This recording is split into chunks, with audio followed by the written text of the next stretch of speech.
ओम नमश्चंडिकायै। श्रीमद्देवी भागवत महापुराण तृतीयः स्कंधः अथ द्वितीयोऽध्यायः। भगवती आदिशक्ति के प्रभाव का वर्णन। व्यास उवाच यत्त्वया च महाबाहो पृष्टोऽहं कुरु सत्तम। तान् प्रश्नान् नारदः प्राह मया पृष्टो मुनीश्वरः।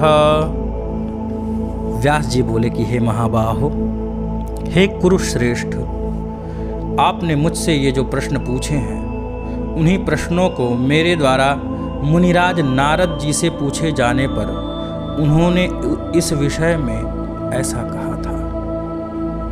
नारद जी कहे कि व्यास जी, मैं आपसे इस समय क्या कहूँ। प्राचीन काल में यही शंका मेरे मन में उत्पन्न हुई थी और संदेह की बहुलता से मेरा मन उद्वेलित हो रहा था। तदनंतर मैंने ब्रह्मलोक में अपने अमित तेजस्वी पिता ब्रह्मा जी के पास जाकर के यही प्रश्न पूछा, जो उत्तम प्रश्न आपने मुझसे पूछा है। मैंने पूछा कि पिताजी, इस संपूर्ण ब्रह्मांड का आविर्भाव कैसे हुआ। हे विभो, इसका निर्माण आपने किया है अथवा विष्णु ने अथवा शिव ने। हे विश्वात्मन, मुझे सही सही बताइए। हे जगतपते, हे सर्वश्रेष्ठ ईश्वर कौन है पिताजी, मुझे इसके बारे में बताइए। मुझे किसकी आराधना करनी चाहिए। हे ब्रह्मन, वह सब कुछ बताइए जिससे मेरे संदेह की निवृत्ति हो। मैं असत्य तथा दुख रूप सागर में डूब रहा हूँ। संदेहों से दोलायमान मेरा मन तीर्थों में, देवताओं में तथा अन्य साधनों में कभी शांत नहीं हो पा रहा है।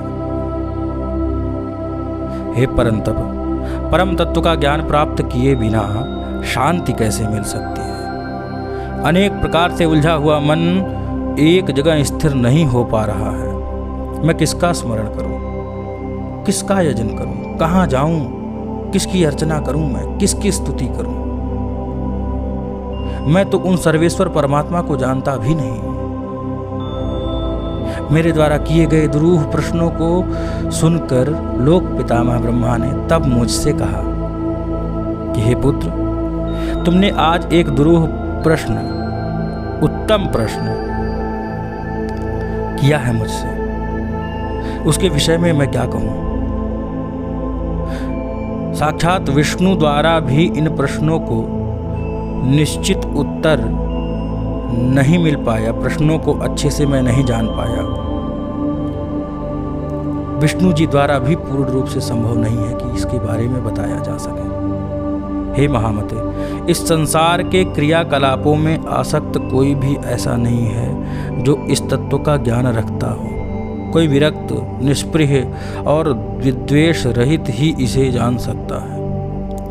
प्राचीन काल में जल प्रलय के होने पर स्थावर जंगम आदि जो प्राणी हैं वो सब नष्ट हो गए तथा पंच महाभूतों की उत्पत्ति होने पर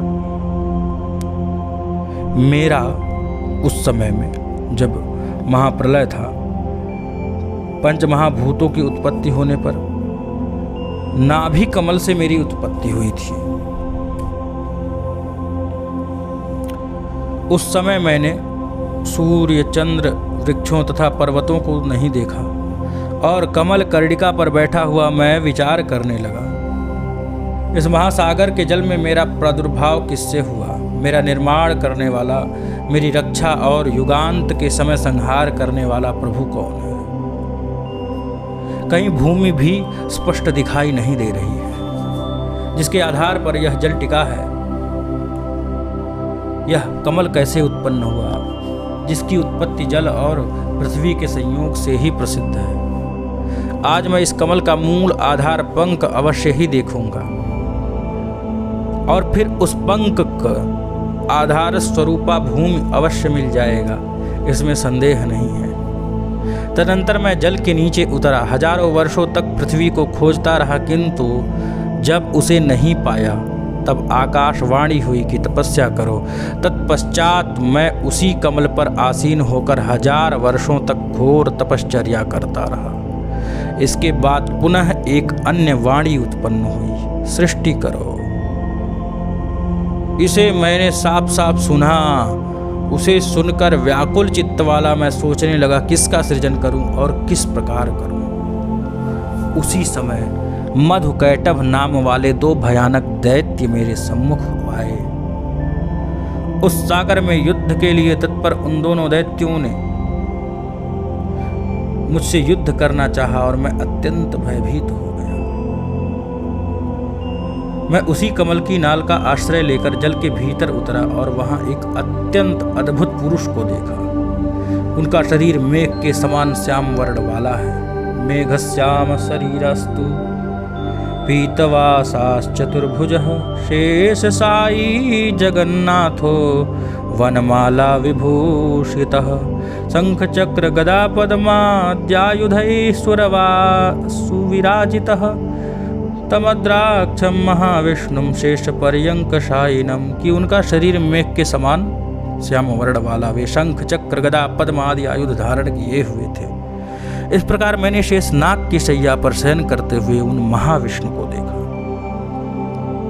हे नारद जी, योग निद्रा के वशीभूत होने के कारण निस्पंद पड़े उन अच्युत को शेषनाग के ऊपर सोया हुआ देखकर मुझे बहुत चिंता हुई। मैं सोचने लगा कि मैं क्या करूं। तब मैंने निद्रा स्वरूपा भगवती का स्मरण किया। मैं उनकी स्तुति करने लगा। स्तुति करते करते करते भगवती स्तुति में कि वे कल्याणी भगवती विष्णु भगवान के शरीर से निकलकर आकाश में विराजमान हुई। उस समय दिव्य आभूषणों से अलंकृत वे भगवती कल्पनाओं से परे विग्रह वाली प्रतीत हो रही थी। इस प्रकार विष्णु का शरीर तत्काल छोड़कर जब वे आकाश में स्थित हो गई, तब उनके द्वारा मुक्त किए गए अंतरात्मा से वे जनार्दन उठ गए। अनंत अच्युत प्रभु जब जगे, उन्होंने 5000 वर्षों तक उन दैत्यों के साथ घोर युद्ध किया। पुनः उन महामाया भगवती के दृष्टिपात से मोहित किए गए उन दोनों दैत्यों ने भगवान विष्णु से घोर संग्राम किया और उस घोर संग्राम में विष्णु भगवान ने उन दैत्यों को मार दिया। अपनी जंघा को विस्तृत करके भगवान विष्णु ने उसी पर उन दोनों दैत्यों का वध किया। उसी समय हम दोनों जहां स्थित थे वहीं पर शंकर भगवान भी आ गए। तब हम तीनों ने गगन मंडल में विराजमान उन मनोहर देवी को देखा। हम लोगों के द्वारा उन परम शक्ति की स्तुति किए जाने पर अपनी पवित्र कृपा दृष्टि से हम लोगों को प्रसन्न करके उन्होंने वहीं स्थित हम लोगों से पूछा। देवी बोली कि हे ब्रह्मा विष्णु महेश, अब आप लोग सृष्टि पालन और संहार के अपने अपने कार्य प्रमाद रहित होकर करिए। अब आप लोग अपना अपना निवास बनाकर निर्भीकता पूर्वक रहिए, क्योंकि उन दोनों महादैत्यों का संहार हो गया है। अतः आप लोग अपनी विभूतियों से अंडज, पिंडज, उद्भिज और श्वेतज चारों प्रकार के सभी प्रजाओं का सृजन करिए। ब्रह्मा जी बोले कि उन भगवती का वह मनोहर सुखकर एवं मधुर वचन सुन करके हम लोग उनसे कहे कि हे माता, हम लोग शक्तिहीन, अतः प्रजाओं का सृजन कैसे करें? शक्ति तो है नहीं हमारे पास, कभी विस्तृत पृथ्वी ही नहीं दिख रही है कहीं पर अभी, तो कैसे हो पाएगा ये सब? सभी ओर जल ही जल फैला हुआ है। सृष्टि के लिए आवश्यक है पंचतत्व, गुण, तन्मात्राएं और इंद्रियां, ये कुछ भी नहीं दिख रहा है। हम लोगों के ये वचन सुनकर भगवती का मुखमंडल मुस्कान से भर उठा। उसी समय वहां गंगा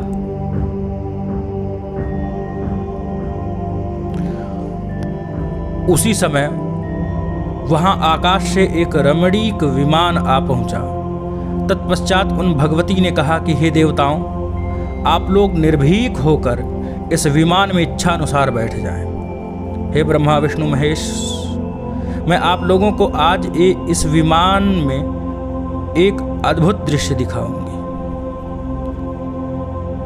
यह वचन सुनकर हम तीनों उनकी बात स्वीकार करके रत्न जटित मोतियों और झालरों से शोभायमान, घंटियों की ध्वनि से गुंजित और देव भवन के तुल्य उस रमणीय विमान पर संशय रहित भाव से चढ़कर बैठ गए। तब भगवती ने हम जितेंद्रिय देवताओं को बैठा हुआ देखकर उस विमान को अपनी शक्ति से आकाश मंडल में उड़ाया। इति श्रीमद्देवी भागवते महापुराणे अष्टादशसहस्रयां संहितायां तृतीय स्कंधे विमानेन ब्रह्मादीनां गतिवर्णनं नाम द्वितीयोऽध्यायः। ओम ओम ओम।